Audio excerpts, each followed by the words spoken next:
All right, let's get started. So the first question is about supporting students on their economics related post 18 adventures. So there's kind of two sides: the sort of practical side of navigating UCAS and all that, plus the sort of the preparation side, which is more, I guess, to do with has a lot of crossover with enrichment, wider reading, cultural capital, all those big buzzwords.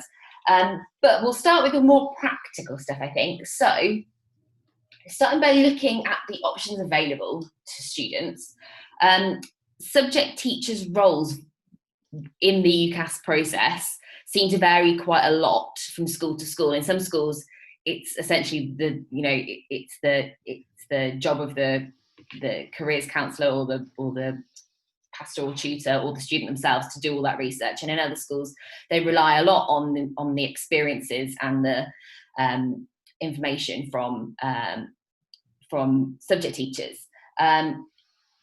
Obviously, we can't know everything about every course and have that at our fingertips, but what information is it useful for teachers to know when it comes to the options available, the economics related options, post 18, and how do we get that information?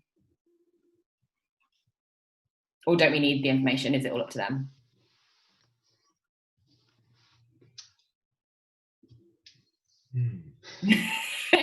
Okay, what I found useful is knowing the broad types of courses. So knowing that some courses are more mathematical than others, and that for some courses, really not having a maths A level is really going to stop you.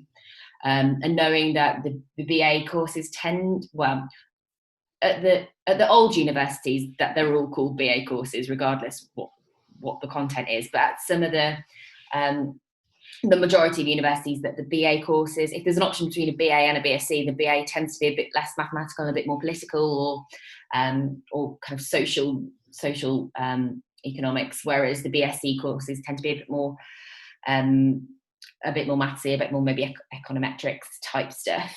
And I often look for, every so often, and I don't think they do it every year, but they do it every few years, Tutor2U produce a really good kind of guide that they go through each university that offers, or like a lot of universities that offer econ courses, and say what the entry requirements are. So that's pretty useful if you can get your hands on that. I'll try and post a link to it. I'm getting there. I'm getting up to date, but I'll try and post some links to that as well, because that's pretty useful. Just to have it all in one place, and as well as some tips of things like, that course isn't worth applying to if you don't do further maths, or if you do further maths, don't bother applying, because that's another difficulty and almost a paradox in lots of cases, that for some places you won't get accepted if you don't do further maths, and in other places you're very unlikely to get accepted if you do further maths as part of a 3A level roster, because in some courses, some places, they like you to have more breadth, and lots of places don't mind it as a fourth. But nowadays that's more and more it's more and more unusual to do 4. Any other places to look for information? Then I'll get on to the point that Gavin's just made. Well, I like Gavin. I must admit, I don't really distinguish between the courses that much, except for the thing you say as well about that problem. You always publicise do maths if you want to go to these sort of top ones, and then I must admit, I suppose I don't really know. I don't have a list in my mind or on paper about places they could go if you get someone who, like, halfway through year 12 decides they love economics and haven't done maths. So I don't. That is a potential gap. So discriminating by that factor would be a good thing for me. Other than that, I pretty much agree with Gavin that I just sort of don't. It's sort of up to them where they want to go. And to be honest, I think most of the courses are much the same. Definitely. There's, I suppose, a few places that are trying to slightly push things. Like Manchester's been involved with core, hasn't it, and stuff like that. And so is UCL and things. So there's a few places where you might better push some people towards some slightly different ways of doing things if they're interested in that. But other than that, I don't really know. I think what's interesting, and you can't, and on a practical level, it doesn't make any difference, because I don't think you know until you get there. But actually, the level of difficulty, the level of difficulty between some courses can vary quite dramatically as well. You'll see some things that are on the year one syllabus for one university or on the year three syllabus of another. So, but in practical terms, it doesn't really make a difference to what students will eventually go on to do. If they want to do more, they will always do more. So Gavin's saying that you just read the personal statements and tell them to add stuff or take stuff away, and not really focusing on as much on the choice element. So you come to them once they've already chosen. They come to you once they've already chosen, once they've already made their options. Does anybody kind of do a bit of a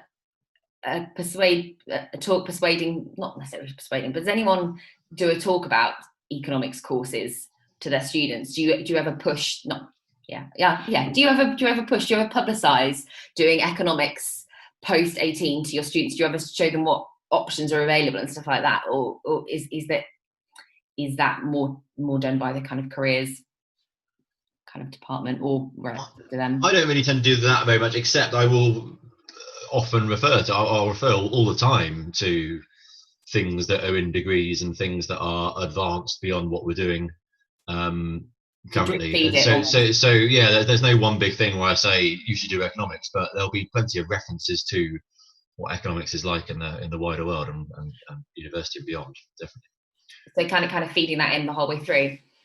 Writing to students each year who've gone to university and say, what would they tell themselves to do more of at A-level? And reading. Nice. Yeah, nowadays they tell you how hard the Chinese work and how rubbish they feel, because they don't come in as, I guess, with as much as everyone else, and they probably don't have the habits and the motivation that a lot of the international students have.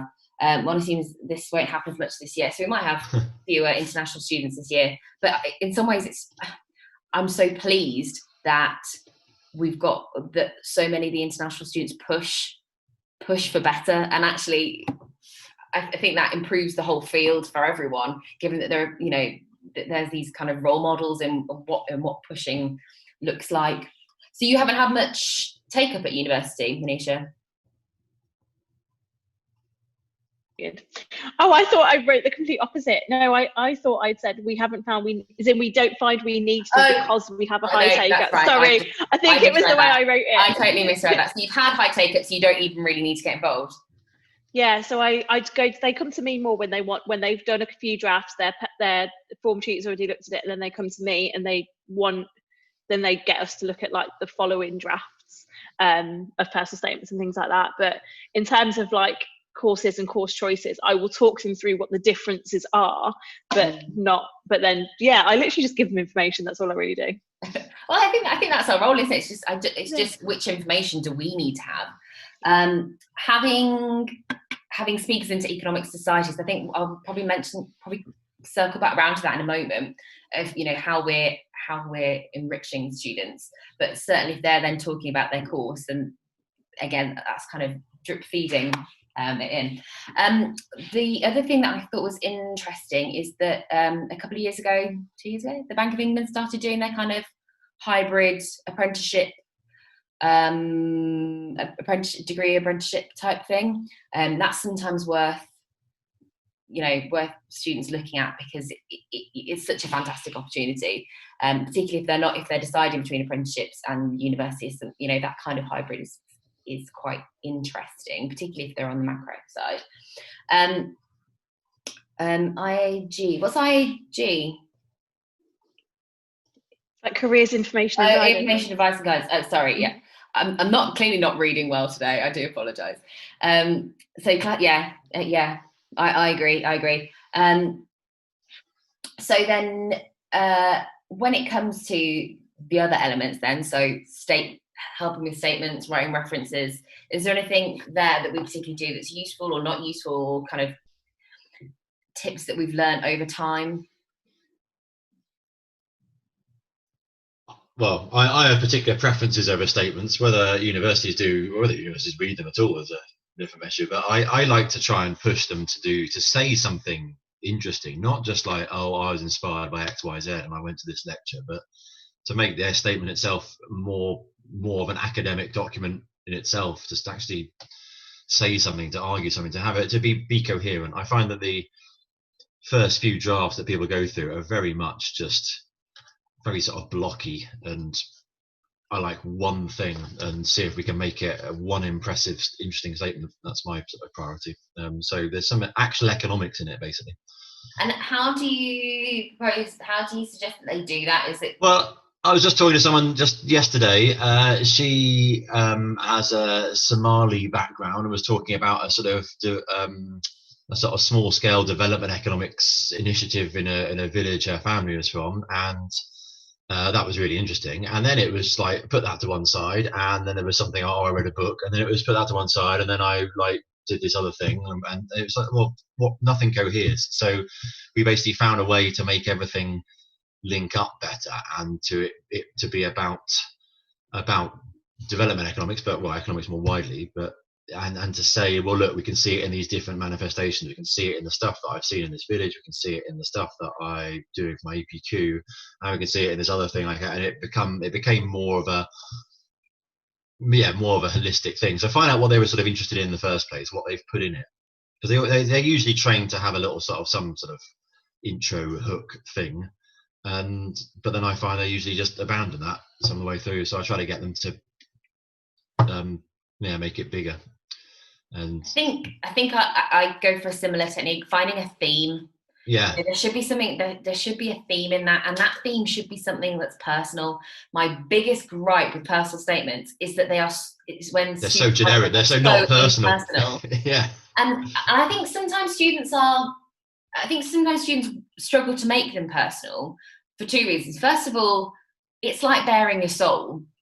You know, I remember very, very distinctly almost being quite scared of giving my personal statement to my tutors, because it was bearing my soul. It was showing exactly, these are my motivations. This is what I find interesting. This is how it's affected me, you know, and it needs to be personal. And so many students write it's so impersonal, you know, right. There's no personality in it at all. But I think the other reason why is because I think students can't often articulate why they want to study the subject. And I think they can't articulate it because they don't know well enough themselves. And I find a lot of the personal statement writing process that I've had with students has been asking questions to drill down into that why, and to make sure they have a very, very clear why. But yeah, I agree. Kind of having a theme is probably the next biggest thing, is to have something. It should be a body rather than. But then that also comes from like what Gavin was saying about read more. If often, I read this book like over the summer because I realised I had to put something in my personal statement, as opposed to I read a book much earlier. I'm actually inspired. I find some things interesting. I've got something to say, and so it's why I'm slightly dubious about the way some schools do sort of Oxbridge programs and stuff. It's all as if it happens in year 12. It happens before that. It happens about when they first started reading some really advanced books in year 9 or something. And it's like, where is your interest coming from? It's not just take a clever person and write a nice statement. It's something deeper than that, I think, or it should be, ideally. So my next question was going to be, I'm loving Gavin's running commentary here. Yeah, no, it's nice to read. So I think your point, Gavin, that how much unis actually look at them is a big query, and sometimes it feels like, you know, that you're just not going to get looked at if you don't have the certain, you know, that they cut a big proportion quite quickly, and then whether they just sort of skim. I remember being at a talk by one of the admissions people at, I want to say UCL, I think it was UCL, and she said, I don't care if you've climbed a mountain. I've had 15 applicants this year who've climbed K2, and just all these things that I think it's so different when they all want something different. I believe LSE. I've read somewhere that LSE relies very heavily on the personal statement. I don't know where I've heard that. That might be the tutor to you thing. I had a kid to give him a general idea of what was in a book so he could include it. Now, yes, I know exactly where you're coming from with that. But also, I think another question that I'd have is depth versus breadth. And I wonder whether students gain something by being exposed to breadth as well as depth. I found the opposite problem, that students read like 2 books and don't really have any understanding of the history of economic thought or economics economic scholarship, and I wonder if there's any podcasts they can listen to. Well, if only someone would summarise and come up with the key ideas. Sorry for Sea Britain from Dubai. Gavin runs a very, very good podcast, Economics in 10. Not in 10 minutes. It's like an hour an episode. It's 10 questions about key economists and their ideas and placing them in society. So I think that, going for the breadth in that. Is it not an hour? It feels like an hour. You say it's more than an hour usually. It's like... Oh, okay. Oh, okay. That's fine. I was like, oh, okay. So I think exposing students to a breadth of economic ideas and understanding the place of the place of some of the ideas and how the study of economics has evolved and how it's formed and how we got here, I think gives perhaps a better idea of where it's going to go in the future. And I worry that some students then just read like 2 books and think that they know everything about a subject, which is why I quite like some of the summary books. But I do think then if you're going to quote it, you should then read the whole, go and read the whole thing. Don't go and read the number of teachers that suggest that kids should go and read The Wealth of Nations horrifies me, because I'm not convinced that many students really do often read The Wealth of Nations. I had the audiobook and it took me 4 years to get through it, and I have to say that I don't really. The vast majority of it is completely, it's all about wheat, very, very specific things about wheat prices in the 15th century, and it's all a bit bizarre. I think this comes back to stuff we've talked about before about curriculum, and I suppose that this maybe is the bigger responsibility that we have as teachers, that I think we should be doing some of that, and I try to a bit, and that's a bit more than just Edexcel says you need to recognize the name Adam Smith and Hayek. It's something deeper than that, and I try to sort of use it and to do those things you were just talking about a lot more, and give them some more from the very beginning, so that they've got something to say by the time they get to the end of year 12. So it stops being a crash course for university prep and starts being something that we give to all of our students, regardless of whether or not. Or does anyone have any kind of? I'm guessing, Gavin, with your economic society, that's kind of an extracurricular, optional extra dive in. How old are students? Do they start that in year 12, or can they start it younger?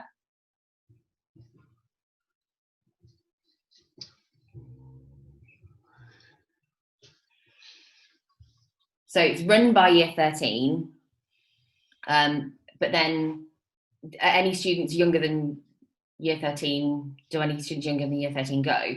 Or is it just like a sole year 13 thing? Because in some respects, then they're all at the same level and they kind of know what they're talking about. And they perhaps have a wider grasp. Okay, but it's just year 12 normally for personal statement stuff. So this kind of fits into what Andrew was saying about whether the prep starts so much earlier, but often we don't have access to students so much earlier, and we can't kind of shape what books they should be reading or what things that they might be interested in. And it's a real shame in lots of cases that we don't start them earlier. Lots to talk about core econ as well. Free textbook online, really, really good. And I think that the point about core econ, about having to almost replan your lessons in some respects, that Manisha said, is because often the approach is quite different. I find the approach very, very different from our standard textbooks. It is more like a university level textbook, but it does feel much broader, and it feels that you understand, you get a broader sense of the place of each kind of topic. So is the Economic Society virtual or face-to-face this year with different year groups, adding even more complications into the mix?